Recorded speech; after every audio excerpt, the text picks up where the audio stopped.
Wiwit laire cabang bayi putumu iki anak Abimanyu lair lanang panjenenganmu ora pirsa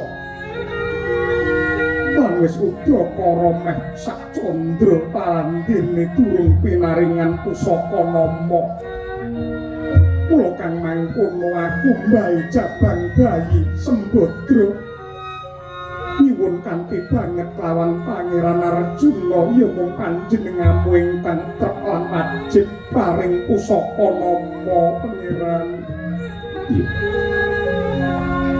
Yayi Sembadra babar pisan Ranggadewa semene agunge kanugrahan saka Pangeran putuku lanang pasuryane jebles karo bapakne ya kuwi Abimanyu. Nuwun sewu Koko Prabu Puntadewa, Koko Prabu Ndarawati miwah Koko Prabu Mandura dalah jengandika Kakang Mas Werkudara. Kula nyuwun parilah saha nyuwun tambahi berkah pangestu. Kula badhe paring pusaka nama dumateng putu kula menika.